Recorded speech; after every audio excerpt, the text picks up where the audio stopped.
Today's topic is electric potential due to an electric dipole. First of all, we will revise the term what is an electric dipole. When two equal and opposite charges situated through a small distance dl, they constitute an electric dipole. So this is plus q and minus q charge separated through a distance 2l. They constitute an electric dipole. O is the center point, so this length is L and this length is also L. The direction of the dipole, it is always acted from negative charge to a positive charge, and the magnitude of the dipole moment is, it is the product of one of the charge multiplied by distance between the two charges. So the magnitude of the dipole moment is 2L into Q, and the direction is from negative charge to positive charge. Again, two more terms that we are going to revise, that is the axis of the dipole. This line joining minus q and plus q charges, this line is called the axis of the dipole.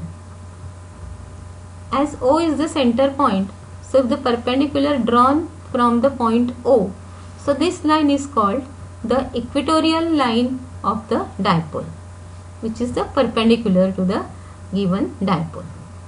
So this is all about the dipole. Now consider the dipole AB having minus q and plus q charges situated at the point A and B respectively. The distance of this dipole is 2L. If O is the center, then this length AO is L and remaining length OB is A. Now C is an arbitrary point where we have to find out an electric potential due to an electric dipole. This C point is at a distance r from the center of the dipole, and it is this point C is making an angle theta with the dipole.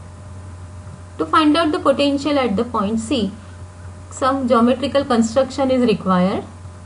Drop perpendicular from the point B on the line CO, it meets at the point D, and similarly drop perpendicular from the point A on CO produced, it meets at the point E. Now to find out the potential, we will find out potential at the point C through the charges plus Q and minus Q, and then we will find out resultant potential. So potential at the point C due to the charge plus Q at B is equal to V1 is equal to 1 upon 4 pi epsilon 0 plus Q upon R1. Similarly, potential at C due to the charge minus Q at A will equal to V2 is equal to 1 upon 4 pi epsilon 0 minus Q upon R2. Why it is plus and minus, that we know. The potential produced by the positive charge is positive, while potential produced by negative charge is negative. So this is plus and minus sign. Therefore, the resultant potential at the point C will be the algebraic sum of these two potentials. So resultant potential V is equal to V1 plus V2. Substituting the values, this is Q upon 4 pi epsilon 0, 1 upon R1 minus 1 upon R2. So R1 and R2, it is difficult to find out R1 and R2, so we want to neglect it. So to neglect R1 and R2, there is a geometrical construction. So because normally what is given, the length of the dipole is given, this angle is given. So your final expression must be in terms of the length and this angle. So that's why to ignore or to delete R1 and R2, we will use some geometrical construction. So for this, if this angle is theta, opposite angle will also be theta. So we have two right angle triangles, OBD and OAE. So take one by one. So in triangle OBD, find out cos theta. Cos theta is adjacent upon hypotenuse. So cos theta is equal to OD upon OB. Therefore OD is equal to L cos theta. Similarly, in the another right angle triangle, cos theta in this triangle OAE, cos theta is equal to OE upon OA. So OE is equal to L cos theta. So both the lengths, this L cos theta and L cos theta, that we are getting. Now if we find out R1, this length is R1. This is a perpendicular drop. This total length is R. So R1 is equal to this total length R minus this much length. So this much length comes out as L cos theta. So R minus L cos theta will be R1. And similarly, to find out R2. R2 is this much length, perpendicular drop from here. So these two lengths are equal. So this length is, it is R plus this remaining length, that is also L cos theta. So R2 will equal to R plus L cos theta. So we can write R1 and R2 in terms of R and L and the angle theta. So substituting these values in the formula, we get, or in the equation 2, we get V is equal to Q upon 4 pi epsilon 0 is common. So inside the bracket 1 minus 1 upon R minus L cos theta minus 1 upon R plus L cos theta. This is simple one to solve. So R square minus L square cos square theta is R minus L cos theta into R plus L cos theta, A square minus B square. So it is R square minus L square cos square theta. And on solving this, we will get 2L cos theta in the numerator. Right? So this is equation on solving. Now this length point C is at a very large distance as compared to the length L. So we can neglect this length L as L is very small as compared to the R. So neglecting R is very greater than as compared to this length. So we can neglect the term L square cos square theta because L square will be the very small.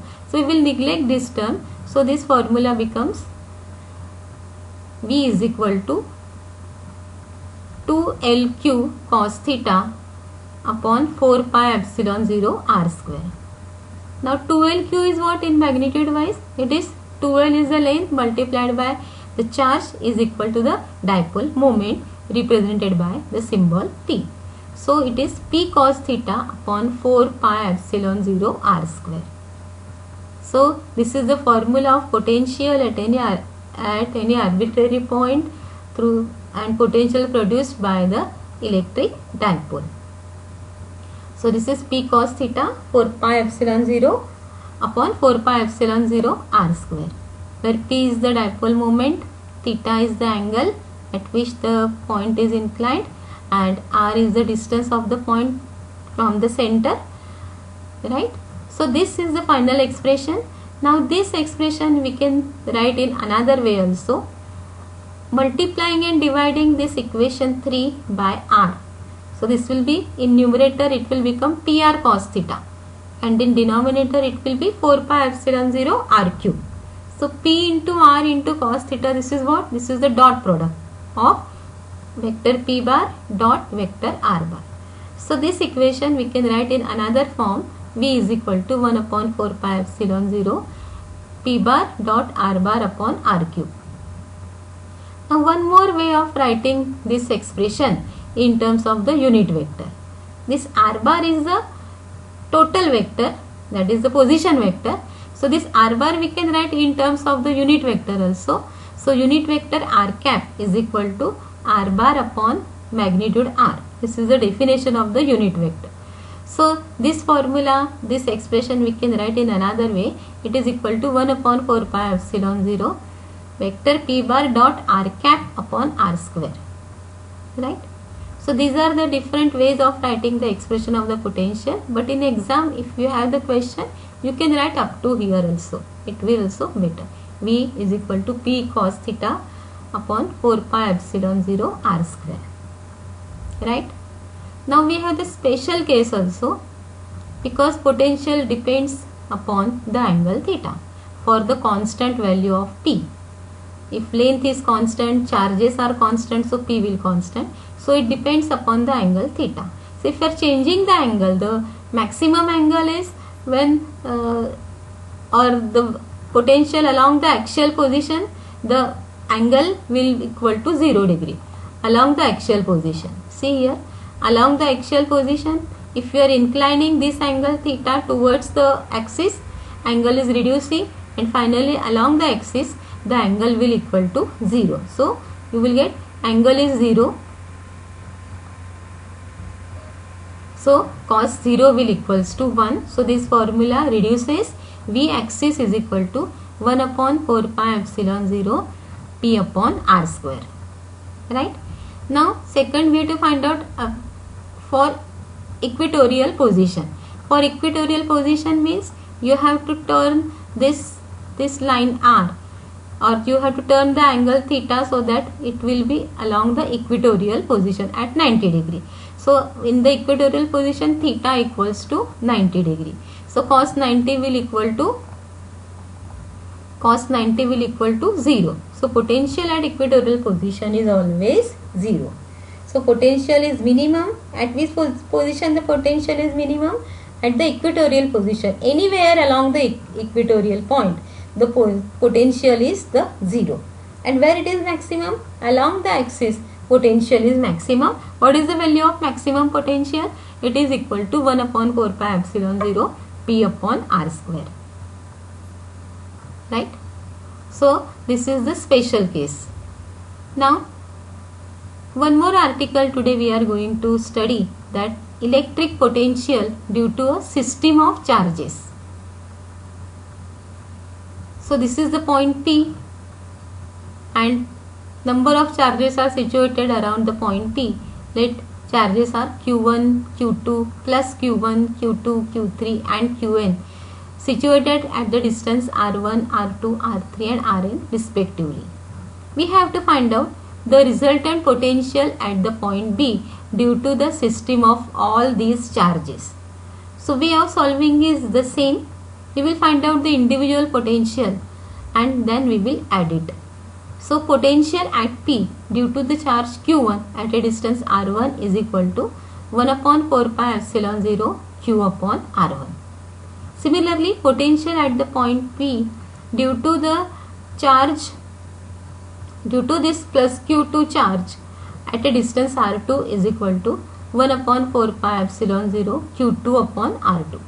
Similarly, dash dash dash, the potential at the point P due to this plus Qn charge at a distance Rn is equal to 1 upon 4 pi epsilon 0 Qn upon Rn. Now,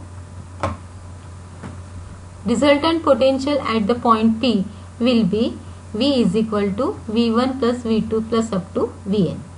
Now 1 upon 4 pi epsilon 0 is common, right outside the sign of bracket, and inside Q1 upon R1 plus Q2 upon R2 up to Qn upon Rn.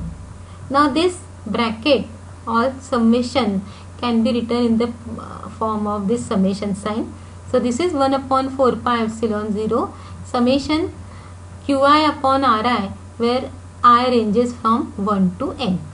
If there is continuous distribution of charge, then the summation sign can be replaced by the integration. Okay. So this is all about the electric potential due to an dipole and electric potential due to the system of charges. Now in next lecture we will study the equipotential surfaces. Thank you.